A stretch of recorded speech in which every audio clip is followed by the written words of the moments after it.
Hey everybody, I want to give you a little pep talk and talk to you about classes and attending classes and tell you a little story. So I'm calling this Be Present, and the question that I want you to ask throughout this is, what will be your story? So I'm going to tell you a little bit about my story. Um, I just was thinking about you all, and got to thinking about my grandparents. And I just want to tell you a little story, and, a little bit about how I got here, and I want you to reflect yourself on how you got where you are and uh, where you're going. So this is going to be a little strange, but here we go. All right. So yeah, my grandparents. Yeah, on the right here are my dad's parents. Uh, Albert Rounds Metcalf, and he was known all of his life as Rounds, which is also my middle name. So that was his middle name. He's the first son in his family, and my dad is the first son of four boys in his family, and his middle name is Rounds, Michael Rounds Metcalf, and I'm the first boy in my family, and my middle name is Rounds. So it was Albert Rounds's mother's maiden name. So it was a last name that I can trace back a whole bunch of generations back to England, in the 1600s actually. So anyway,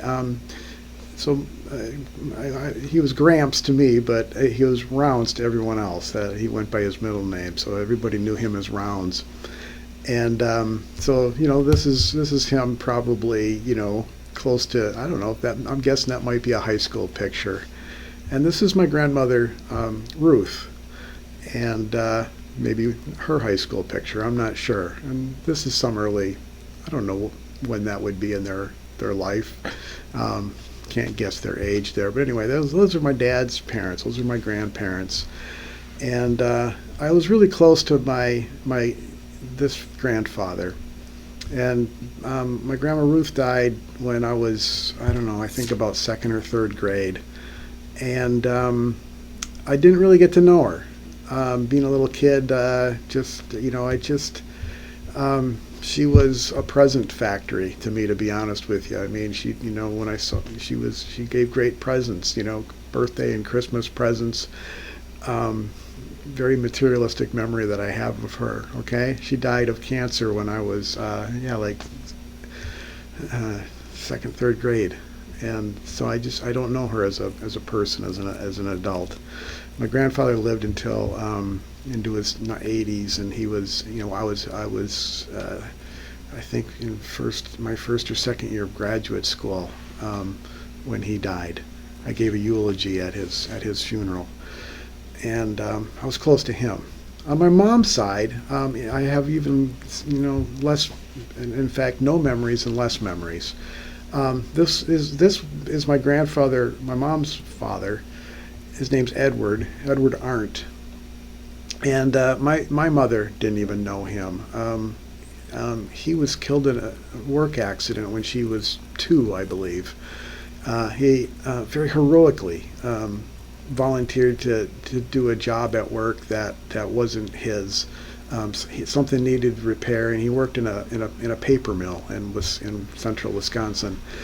And to be honest, I don't even know what his regular job was. And there was some electrical outage or shortage or something, and some piece of some equipment or something, and the normal guy that would repair it had backaches or something like that, and had to crawl into this really tight space or something. So my grandfather heroically volunteered to do it, and was killed in an electrical accident, electrocuted.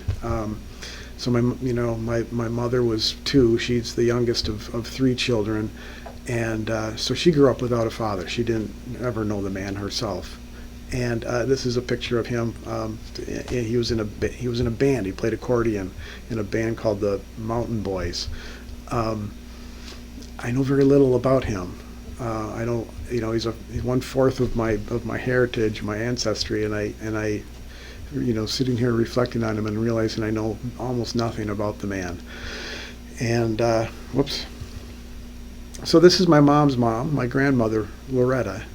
And and she lived a long time. She never remarried and never dated again. She always said, she had her man, and she'll find him in heaven someday. And one of my sisters, asked her as a innocent little question when she was a little girl, what do he was a young man, probably 30, I don't know, probably 20, late 20s or 30 when he died in that accident. And this was the memory of, this is about the age my grandmother was when my sister asked her, what will he think of you when you show up in heaven looking like you do? um, so anyway, Grandma Loretta lived same as my dad's dad and my mom's mom died about a week or so apart when I was 22ish or so, and I was down in Georgia for graduate school, and I came up for one of their funerals, and then the other one died a week or 10 days later, and I had to come back for another funeral. I'm She was a quiet woman, and I was a quiet boy, and I wasn't present. I wasn't present with either of my grandmothers when I too little. I can forgive myself for not being present with my grandmother and getting to know her and listening to stories and things. I'm a little, I regret that as a young adult, I didn't choose to get to know my grandmother on my mom's side better. So I was thinking about you all and being present, and what that means, and how we get here, and where you are, and how you got here, and where you're going, and that's just the random thoughts that I have today. So just a few more pictures, I guess. This is my grandmother, and this is my mother. And this is my oldest sister, Lisa, and her first child. And that's a very terrible picture of a really cute kid. And this was my great-grandmother. And my great-grandmother also lived until I was, I think, in college. I forget what year in college. So, again, she's another one that I should have been old enough to pay. She came over from Switzerland when she was 3 or 4 or something. And she lived with my grandmother. And I'd go and visit them, and, they lived. The two of them lived alone as widowed women, and so that's my great grandmother. And this was a neat 5-generation picture. My niece's that's my nephew. My nephew's great grandmother. Okay, unusual to have 5-generation photo, but anyway, there it is. So I just the thing, what I could have learned from these two women, I regret that I didn't. I chose not to get to know them better. And anyway, so I was close to my grandfather, and he was lively, and this was a fond day. I remember when he took us out to his golf course, the country club he belonged to, and with some aunts and uncles and nieces. I think some of my cousins might be there. Yeah, there's one of them. These are that's me in my cowboy outfit here and here, and my 3 older sisters and another cousin. There's another cousin. Okay. Anyway, and I remember my sisters were dressed like Indians, and I was dressed like cowboy. And we were flying a kite, and then the biggest highlight of the day was rolling down this hill. All right. So that's my Grandpa Rounds. And so this was the grandparent that I was closest to, and we had almost nothing in common really, but that I thought at the time. He was into sports and I wasn't, and he golfed and I didn't, and but he had 4 sons who were all into sports, and that's all they talked about was sports and hunting and fishing, and I wasn't interested in any of these things, and yet he reached out to me and made me who I am in a big way. I definitely identify with my grandfather, even though we had a lot in common as people, as persons, but not as interests, not in our interests. This is a great bullhead picture of me. This is probably around, I don't know, I'm in college. This is probably, freshman, sophomore year of college, and with my grandfather. All right? Um, so I want you to be thinking about your grandparents and thinking about how you got to be where you are. And I also realized while I was getting ready to make this little video that another thing I'm sad I don't know about my grandparents is their education. Okay, I know my grandfather I know he went to college. He graduated from college. I have no idea if my grandma Ruth did. I have no idea if my grandma Loretta, I don't believe my grandma Loretta went to college, but I don't know that. And I doubt my grandfather, my mom's father, I doubt he did, being a laborer at a paper mill. So, I just kind of knew all along during school that I was going to go to college.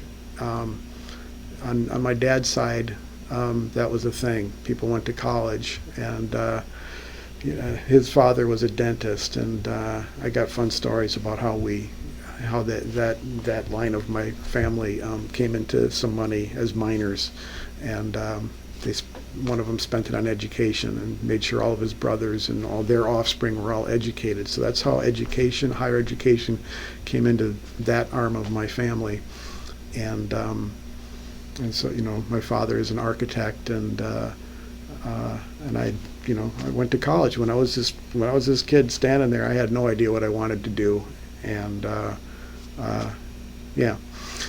So I wind up in college, and I wasn't that interested in. I didn't know what I wanted to do. I wasn't focused. I didn't get great grades. I was interested more in hanging out with my friends and partying, and but one thing the reason I'm talking about this, and the one thing that I'm kind of proud of one good trait that I had, I think, as a college student, was I went to class. I had every reason not to. I wasn't interested in so many of my classes. I was more interested in hanging out and being out late and being tired. But I went to class. I don't know why. I just I didn't. My memory. I could be wrong in my memory, but my memory is that I didn't miss class. I didn't skip class. I went to virtually all of them, and if I paid attention, that's probably another matter. If I learned anything, that's another question. But I was there. I just felt that at least the minimum thing, the least I could do, was be present. Okay. And so that's kind of why I'm talking to you all. It's that point in the semester, and for those of you that are in my in-person classes, attendance is dipping off a little bit. And I want to encourage you to be there. It's my job to give you reason to be there. And I don't have attendance and points and penalties associated with being there and not being there. And that's partly pandemic related, but it's also, I've been shifting how I think about attendance and mandating it and requiring it and incentivizing it or penalizing it. And you know what? It's my job. It's my job to give you a reason to be in the classroom. And so that's me. That's on me. But still, I want to encourage you to continue to be there. Those of you that are coming and being there all the time, thank you. I'm glad you're there. You're noticed and you're appreciated. And those of you that usually come, the same.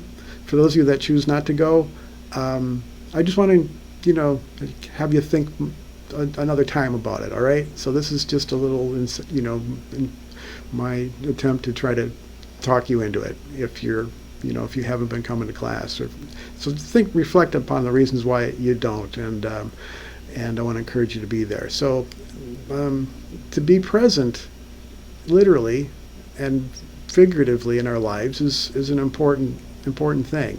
I say over and over again to talk about that cliche. It's not what you know that matters; it's who you know that matters.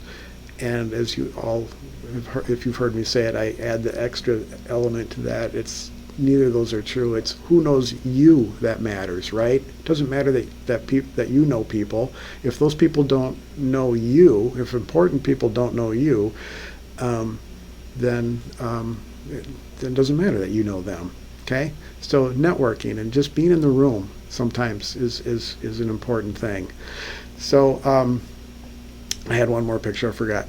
Right? So this is that grandfather, my grandma Ruth and my grandpa Rounds, and A friend of mine noticed I had posted these pictures on Facebook, sometime apart, and I was talking about my grandfather in the post, and one of my friend, I said something about, I wish I could be like him or something like that, and she pointed out, you you look exactly like him. So I guess when we're having a good time, we look alike here. So anyway, that tickled me, and I appreciated that. I liked finding that connection to this grandfather that I was close to and that I loved. So I guess we had more in common than I realized. A zest for life and a good, having enjoying the people that we're with. So this is me at about your age. This is my college graduation with my parents. All right. So you can see how enthused my father is that I graduated. I had very few plans what I was going to do. I didn't know yet. I wound up going to graduate school. All right. So at this point, I wasn't even so sure about that. I took a gap year. Worked at school still and did some research and did other odd jobs, and took a year and I graduated mid-year in December, and I took a year and a half off to get into graduate school, and went to the University of Georgia and got my PhD there after a great deal of time, and wound up in Hawaii, and some of you have heard this story already. So then the next really important thing that has to do with being present was this. This is where it led to. So one day I was contacted, I don't remember how, by phone or by email, by my book representative for the book company that for a textbook I was using in classes, and she told me that Philip Zimbardo, famous psychologist Phil Zimbardo, was going to be in town and wanted to get together with area psychologists and have dinner and just get to know them. And would I like to come? And of course I did, and I've told this story, and we'll tell it other places if you haven't. I have another video where I talk all about this. And so, just the fact that I answered the phone, if that was a phone call, I was present. Okay, I picked up the phone. I read the email. However, I can't remember how I got contacted, but you never know. You never know when being present is going to have a big impact. And this, changed my life, my professional life. I met Philip Zimbardo, and we went on to have this, work relationship and personal relationship. That just wouldn't happen if I hadn't answered the phone. And so, it's not what you know, it's who you know that matters, and who knows you that matters. You're not going to know people if you're not in the room. Now, I'm not going to say magic happens every day in class, but I want to just kind of encourage you to continue to come to class, or to pick it back up if you've been neglecting to, and not just my class, but this is encouragement to go to all your classes. All right. So things, magic can happen in that room, and it won't, if you're not there, it can't happen. I'm not saying it will happen each and every time. Some classes are a snoozer. I can't tell you how often I'm giving a presentation. When I'm talking in class, I got a little voice inside my head often that says, Dr. Brian, Dr. B, you're being really boring. This is a really, I don't know. It's not fascinating every day. I'm not going to lie to you, but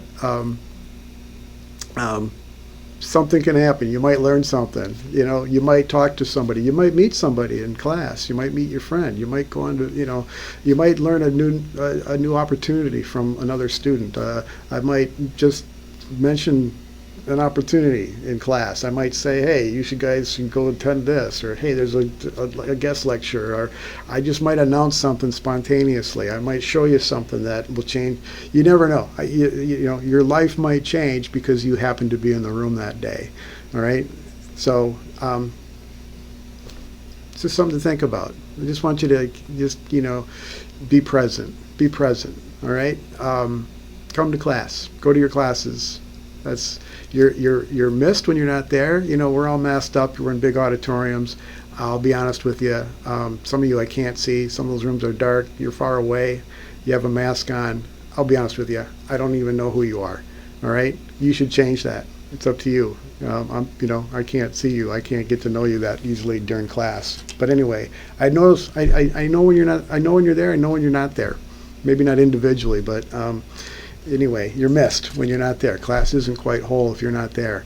Class is something that you might enjoy. You never know, okay? I want to, encourage you to think about that as something to enjoy.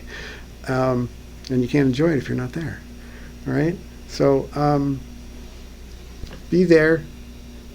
You add something to it when you're there. You might add something to it, and I want to continue to, some of you are doing a great job of that. You say things, you offer up, you raise your hand, you ask questions. I love that. Okay, otherwise it's just me talking. So keep that up.